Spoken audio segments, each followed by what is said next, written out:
Secunderabad parliament BRS అభ్యర్థి పద్మారావు గౌడ్ గెలుపు కోసం అంబర్పేట రాహత్ నగర్ లో మైనార్టీ నాయకుడు హబీబ్ ఆధ్వర్యంలో ఇంటింటి ప్రచారం నిర్వహించారు. ఈ సందర్భంగా హబీబ్ మాట్లాడుతూ బీఆర్ఎస్ ప్రభుత్వంలో అనేక సంక్షేమ పథకాలు అందించిన ఘనత కేసీఆర్ కి దక్కుతుందని, ప్రజలు కూడా మార్పు కోరుకుంటున్నారన్నారు. సికింద్రాబాద్ పార్లమెంట్ అభ్యర్థి పద్మారావు గౌడ్ భారీ మెజార్టీతో గెలవడం ఖాయమని తెలిపారు. దానం నాగేందర్ కు ఓటు వేస్తే బీజేపీకి ఓటు వేసినట్టే అని మైనార్టీ ప్రజలు ఆలోచించి బీఆర్ఎస్ అభ్యర్థికి ఓటు వేయాలని కోరారు. పార్టీలు మారే దానం నాగేందర్ ను ప్రజలు నమ్మరని అన్నారు. అంబర్పేట శ్మశాన వాటికలో స్థలం లేక ఇబ్బందులు పడుతుంటే మాజీ ముఖ్యమంత్రి కేసీఆర్, మాజీ మంత్రి కేటీఆర్, ఎమ్మెల్యే కాలేరు వెంకటేష్ చొరవతో అంబర్పేటలో మైనార్టీలకు 3 ఎకరాల స్థలం ఇచ్చిన ఘనత బీఆర్ఎస్ ప్రభుత్వానికే దక్కుతుందని అన్నారు.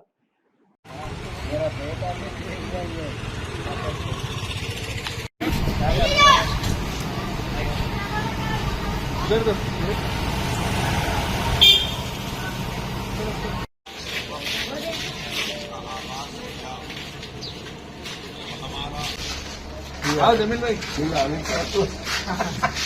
आओ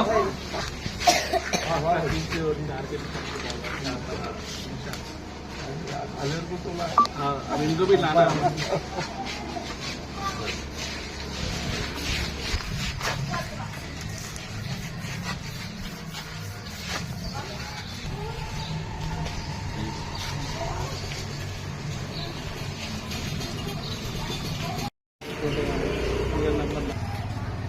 అన్న కారు గుర్తు కోటేయాలి.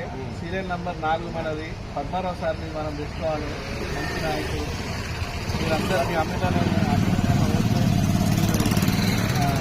టీఆర్ఎస్ పార్టీకి సీరియల్ నంబర్ 4 మీద వేసి నాకు మద్దతు తెలపాలన్న. మీ శక్తులు మేము పార్టీ ఉండాలి. कार के निशान को ఉంటుంది. आपका अपना सीरियल नंबर 4 है.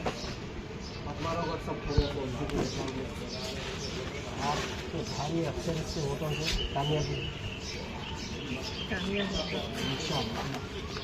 వెళ్ళినప్పుడు ఎలా స్పందన బాగుంది సార్. మా దగ్గర ప్రతి చోట కూడా మన 7 కాన్స్టిట్యున్సీలో కూడా ఎక్కడైనా కానీ స్పందన బాగుంది. ప్రజలు ఆదరిస్తున్నారు.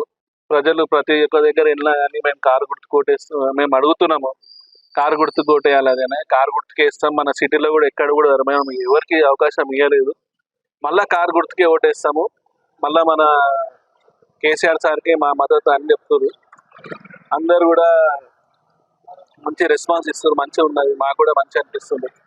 ఇప్పుడు మేము ఇక్కడ రాహత్ నగర్ నుంచి ఇప్పుడు మన వినాయక్ నగర్, మళ్ళీ మల్లికార్జున నగర్, రామకృష్ణ నగర్ వరకు ఇప్పుడు పోతున్నాము. ఇంకొకటి ఏంటంటే మన దగ్గర సెక్యులర్గా అన్ని కుల మతాలని అందరినీ తీసుకెళ్లే పార్టీ మన బీఆర్ఎస్ పార్టీ. అందరినీ ఒక తాటి మీద తీసుకెళ్లే పార్టీ సెక్యులర్ పార్టీ. ఇంకొకటి ఏంటంటే మన ఎంపీ గారు కిషన్ రెడ్డి గారు ఇన్నేళ్ల నుంచి మన దగ్గర ఎట్లాంటి కార్యక్రమం చేయలేదు, ఎట్లాంటి డెవలప్మెంట్ చేయలేదు ఆయన. అందుకే అందరితోటి నా ఒక రిక్వెస్ట్ ఏంటంటే చూసి ఒక మంచి మనిషిని, ప్రజల్లో ఉన్న మనిషిని, ప్రజలలో పనిచేసే వ్యక్తిని, మంచి మనసున్న మనిషికి ఓటేయాలని కోరుతున్నా. ఇక ఇట్లాంటి మళ్ళీ ఇంకా మన కాంగ్రెస్లో కూడా జంపు జినాలీలు రాత్రి పార్టీలు మార్చి వచ్చేవాళ్ళు ఇలా ఇంట్లో బీఆర్ఎస్ నుంచి ఇక్కడ వచ్చిర్రు కాంగ్రెస్ పార్టీకి. రేపు ఇంకా అక్కడ నుంచి కూడా ఇంకో దాంట్లో ఓడికి కూడా ఇంకా ఊరు. ఇప్పటికే 4 సార్లు అక్కడ నుంచి అక్కడ మారిండు ఆయన. పద్మారావు గౌడ్ గారు అట్లాంటి మనిషి కాదు. మంచి మనిషి, పార్టీలు మారే మనిషి కాదు. అట్లాంటి వాళ్ళకి మీ అమూల్యమైన ఓటేసి గెలిపియాలని నాదొక రిక్వెస్ట్. మీ అందరితో ఒక విజ్ఞప్తి చేస్తున్నాను.